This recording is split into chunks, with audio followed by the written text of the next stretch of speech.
اساد آپ کے پاس آنا چاہتی ہوں کہ یہ جو پچھلا ایک سال تھا یا 8 فروری کو الیکشن ہوا، مینڈیٹ کے حوالے سے، اس کی کریڈیبلٹی کے حوالے سے، اس کی لیجٹمیسی کے حوالے سے بہت سارے سوالات ہیں، تو آپ کو لگتا ہے کہ پچھلے ایک سال کے اندر جو ہے وہ بڑی تبدیلیاں آئی ہیں یا ہم وہیں کے وہیں کھڑے ہیں جہاں سے یہ سفر شروع ہوا تھا؟ دیکھیے کوئی بھی میرا خیال ہے کہ یہ تو نہیں کہہ سکتا کہ ہم وہیں کھڑے ہیں جہاں پہ سفر شروع ہوا تھا۔ اگر آپ حکومت کے لوگوں سے پوچھیں تو وہ کہیں گے کہ ہم وہاں سے 2 قدم آگے جا چکے ہیں، کیونکہ جیسے کہ آپ دیکھ رہے ہیں دودھ اور شہد کی نہریں تو پاکستان میں رواں ہیں۔ اگر آپ دوسری سائڈ سے پوچھیں گے تو وہ کہیں گے کہ ہم نہ صرف کے پیچھے جا چکے ہیں بلکہ کچھ ایسی اسٹریٹجک چیزیں ہو چکی ہیں، کچھ ایسی سسٹمک چیزیں ہو چکی ہیں۔ ہم نے اپنے نظام کے اندر ایک تو چیز ہوتی ہے تھوڑا سا آگے تھوڑا سا پیچھے، کہ اس مہینے تھوڑی اکانومی بہتر تھی، اگلے مہینے خراب تھی، پھر اگلے مہینے ٹھیک ہو گئی، یا اس مہینے عدالت کے فیصلوں سے آپ اگری کر رہے ہیں، اگلے عدالت کے فیصلے سے آپ ڈس ایگری کرتے ہیں، یا اس مہینے کی لیجسلیشن آپ کو پسند ہے، اگلے کی نہیں پسند۔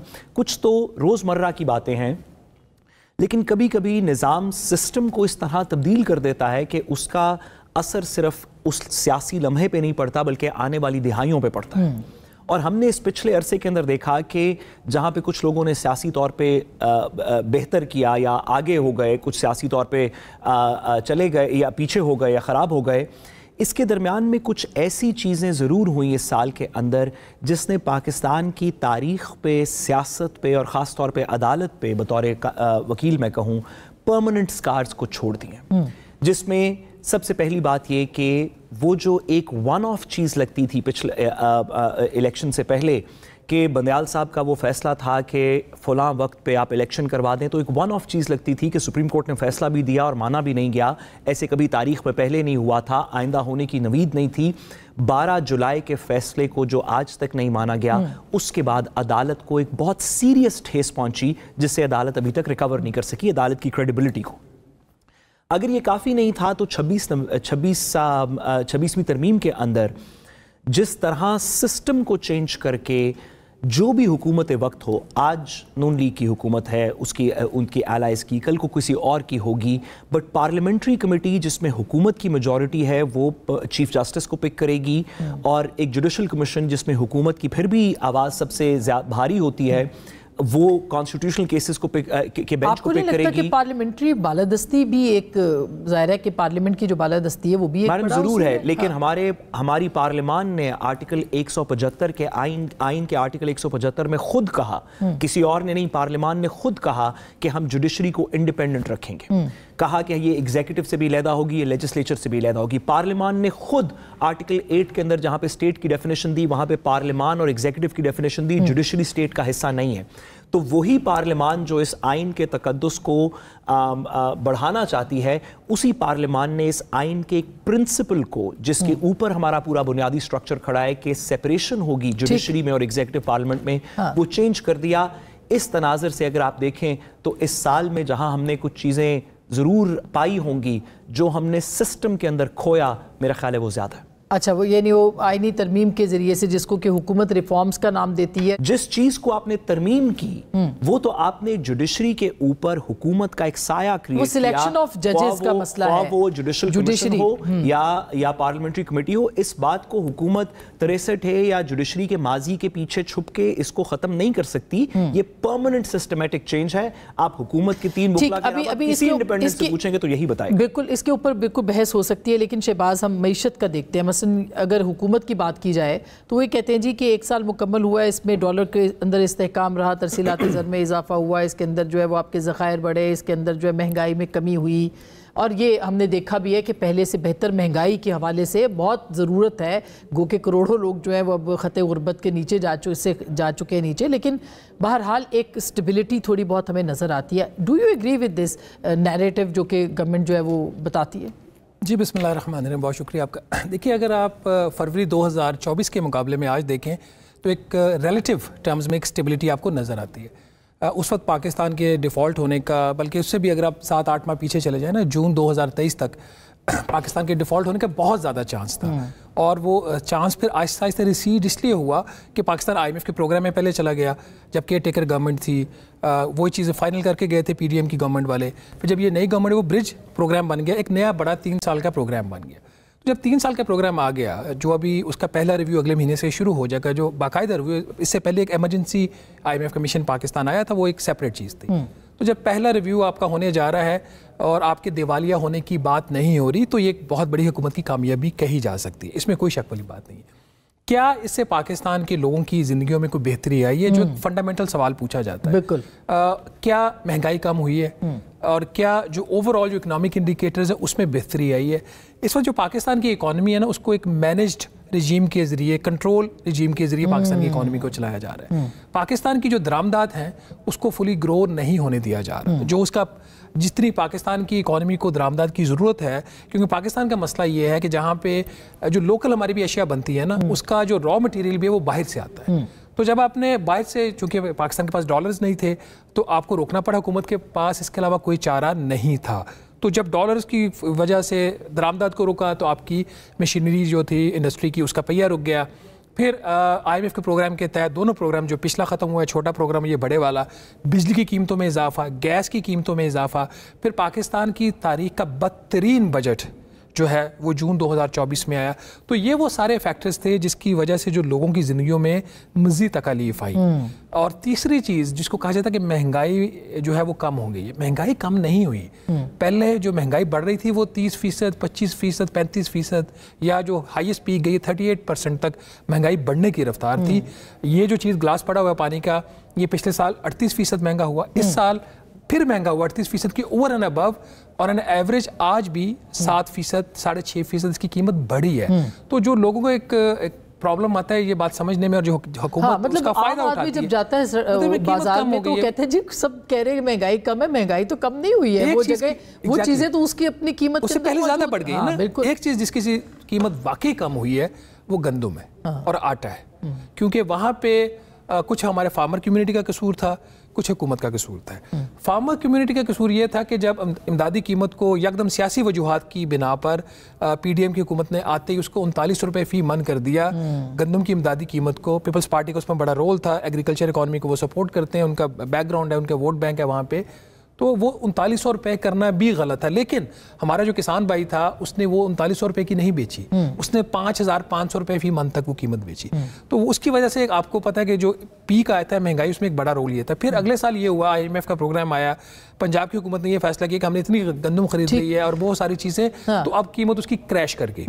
اب اس سال جو کسان ہے اس کا نقصان ہوا. تو اوور آل اگر آپ دیکھیے, اگر ہم اس کو سمرائز کر سکوں, اس کو ہم ابھی فی الحال ڈیفالٹ ہونے کا خطرہ ٹل گیا ہے, ختم نہیں ہوا. تو یہ اور IMF نے ابھی آنا ہے, ریویو کرنا ہے, GSP پلس نے ہونا ہے, اس کے اندر GSP is more a broader thing. اس کو پاکستان کی جو معروضی حالات ہیں اسے اس طریقے سے لنک نہیں کیا جا سکتا.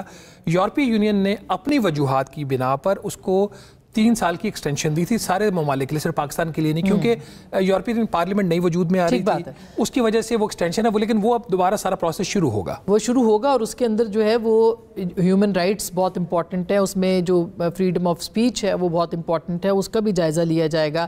اس دوران پچھلے سال میں جو سب سے بڑا واقعہ ہوا وہ پیکا ترامیم ہیں, یعنی اس سال کے اندر جو ابھی حال ہی میں ہوئی ہیں, چیلنج بھی ہو گئی ہے کورٹ کے اندر. لیکن آپ کو کیا لگتا ہے کہ یہ کتنا بڑا چیک ہے, کیونکہ ڈیجیٹل اکانومی بھی اس کے اوپر بھی فرق پڑا ہے, تو کتنا فرق پڑا ہے, اس کا کتنا نقصان ہوگا اور کتنا نقصان ہے اس وقت؟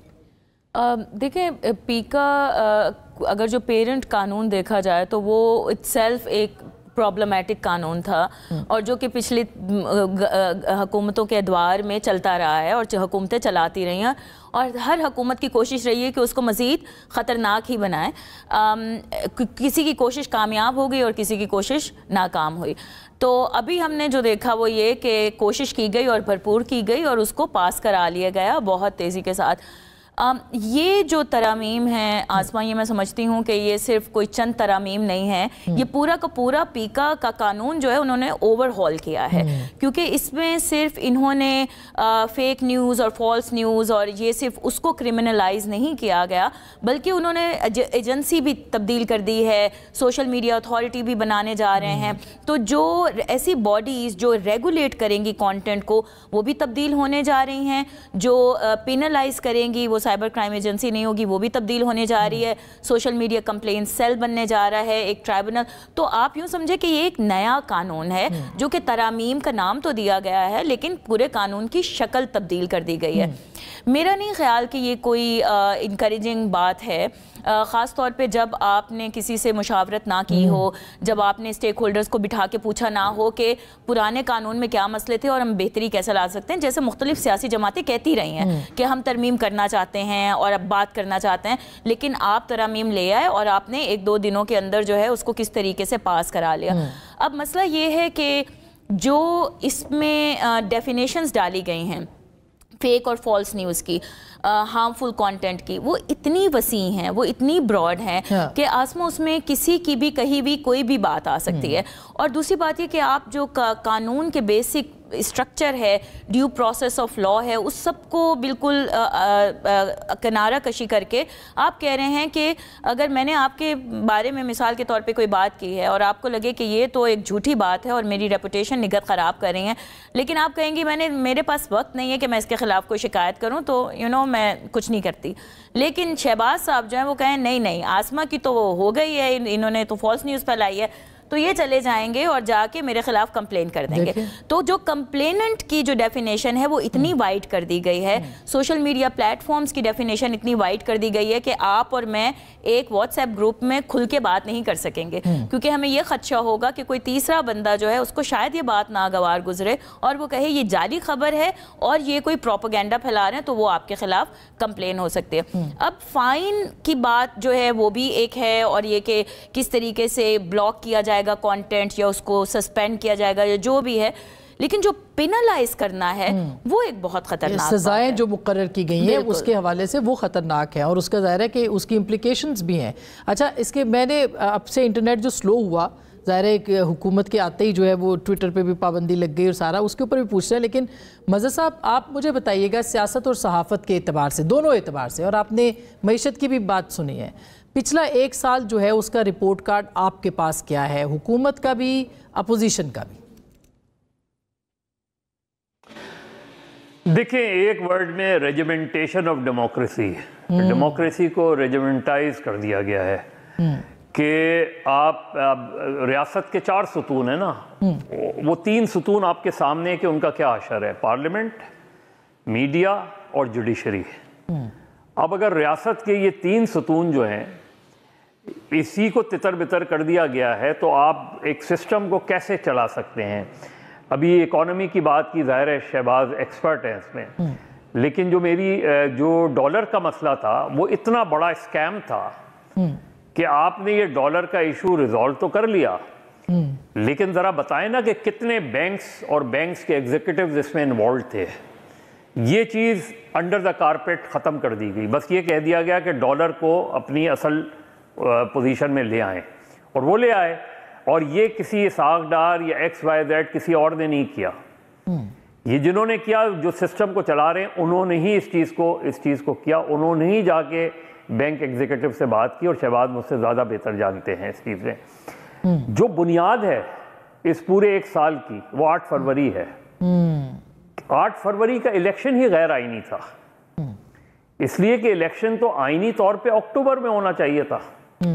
اگست میں اسمبلیز ڈیزالو ہوئی, اور خود سپریم کورٹ میں یہ بات کی گئی کہ اب جو 8 فروری کا الیکشن ہوگا, ظاہر ہے سپریم کورٹ نے ڈیٹ کو اس کو وہ کیا, لیکن یہ کہا گیا کہ اس کے بعد سے جو بھی اقدامات ہوں گے وہ غیر آئینی ہوں گے.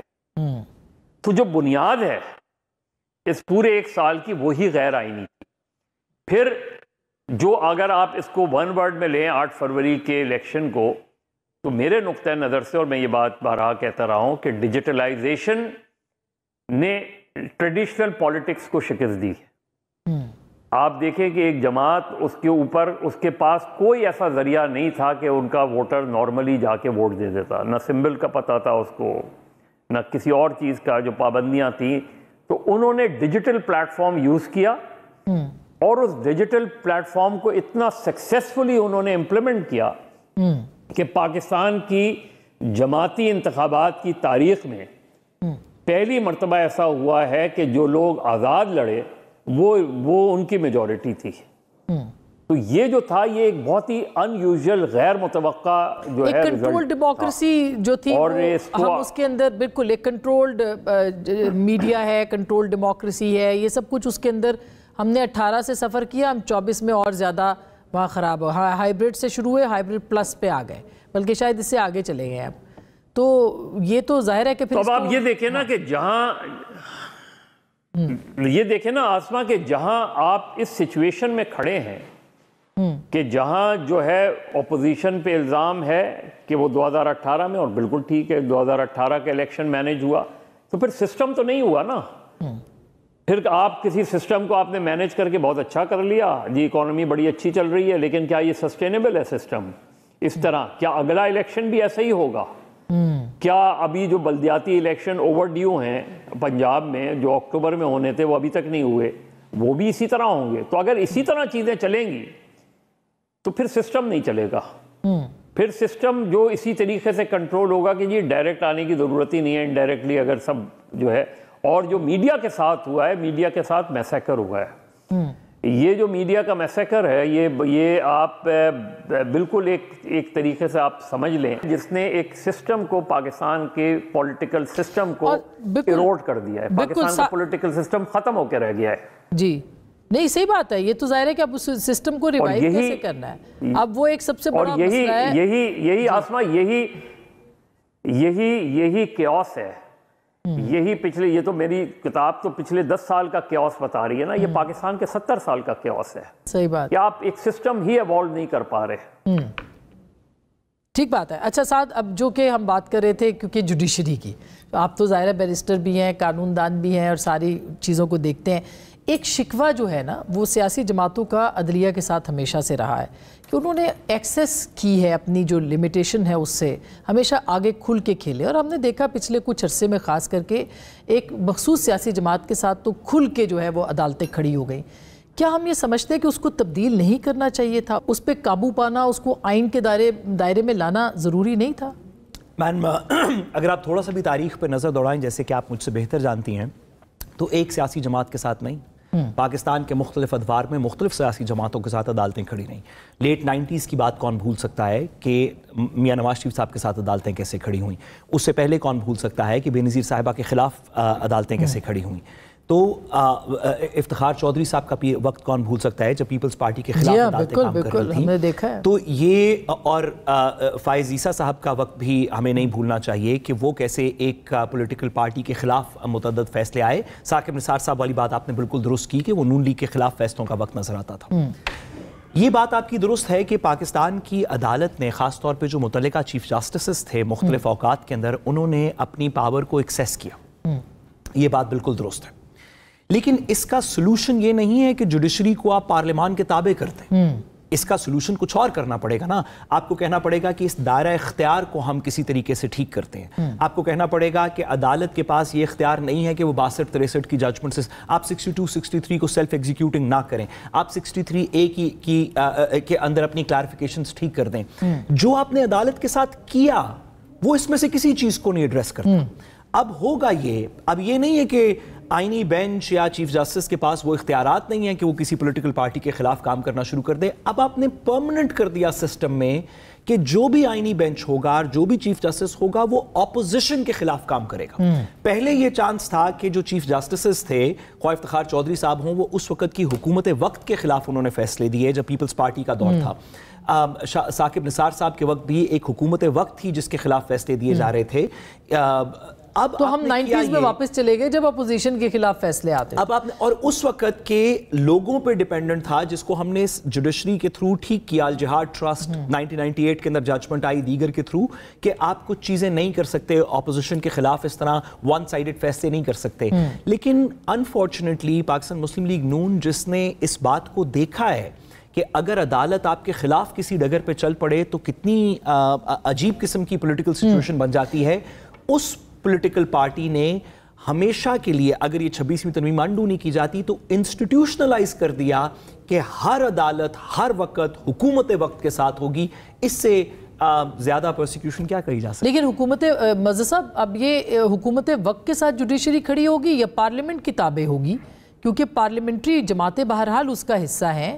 تو یہ سادگی اس بات سے آپ اتفاق کرتے ہیں, اور ہم نے دیکھا ہے جس طرح سے پچھلے کچھ سالوں کے اندر ایک پورا سسٹم چونکہ پروجیکٹ لانا تھا, پروجیکٹ عمران کہا جائے اس کو جو لانچ کرنا تھا, اس کے لیے پورا سسٹم ہی تبدیل کر دیا گیا تھا. سیشن کورٹ سے لے کے اوپر تک کے اعتراضات موجود ہیں. ہاں, جیسے کہ آپ تو کیا بالکل بالکل کیا اب یہ جو لایا گیا اس سے ختم ہو جائے گا, اس سے وہ پروجیکٹ یا کوئی نیا پروجیکٹ؟ دیکھیں آسما بیسکلی تو پارلیمنٹ بھی آئین کے اوپر کھڑی ہے نا.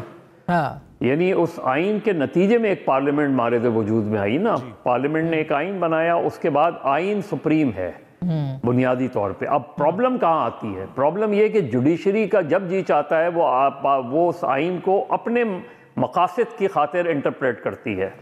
یعنی وہ ایک ڈکٹیٹر کو یہ اختیار دیتی ہے کہ وہ آئین میں ترمیم کر سکتے ہیں. وہ کسی بھی کبھی بھی آج تک یوزرپر کو یوزرپر نہیں کہا گیا اسی جوڈیشری نے. تو انفارچونیٹلی جوڈیشری جو ہے وہ پابند ہوتی چلی گئی, کنٹرول ہوتی چلی گئی, اور اس میں ظاہر ہے ان کے بہت سے انٹرسٹ سامنے آ گئے. اس میں بدقسمتی سے 2007 کے بعد جو ایک خواب تھا کہ جوڈیشری آزاد ہوگی, اور آزاد جوڈیشری کا مطلب یہ نہیں کہ پوری جوڈیشری بس پوری جوڈیشری کورٹ نمبر 1 کے گرد گھومے گی. اس کا مقصد یہ تھا کہ ہر سطح پہ جوڈیشری آزاد ہوگی, مطلب اس ایک جوڈیشل موومنٹ نے ایک مطلق انانیت جو ہے اس کو بھی جنم دیا, اس میں کوئی دورہ. اور آپ تو اس جوڈیشل موومنٹ کا حصہ بھی رہے. ہاں, یہی سب سے بڑی پرابلم ہوئی اور سب سے بڑا ڈس اپوائنٹمنٹ ہوا کہ جو چیف جسٹس ہمارے یہاں رہے, اور ظاہر ہے سب سے لانگسٹ ٹینیور پاکستان کی جوڈیشل ہسٹری میں افتخار چودھری صاحب کا رہا. جی ہاں بالکل. ان کے پاس سب سے زیادہ موقع تھا سسٹم کو بہتر بنانے کا. بدقسمتی سے وہ ون سائیڈڈ ہو گئے, اور اس کے بعد ہم نے کبھی بھی نہیں دیکھا کہ جو بھی آیا جوڈیشری میں, جو بھی ٹاپ پوزیشن پر آیا, وہ کمپرومائز نظر آیا ہم کو کہیں نہ کہیں. بالکل. اچھا سر, ایک فیکٹر ہو دوسرا فیکٹر ہو, ہمیں صحیح بات ہے. اور پتہ نہیں یہ کب تک ٹھیک ہوگا, یہ ٹھیک ہوگا کہ نہیں, اگلا سال کیسا ہوگا, اگلے سال کے اندر جو ہے وہ ہمیں یہ نظر آئے گا کہ چیزیں ٹھیک طرف جا رہی ہیں معاشی اعتبار سے, سیاسی اعتبار سے, عدالتی اعتبار سے. اس پہ بھی ہم بات کریں گے. یعنی 8 فروری کے حوالے سے جو کچھ ہوا ہے, اور اب اگلا دوسرا سال حکومت کا یہ شروع ہو گیا ہے, اس میں کیا ہو سکتا ہے.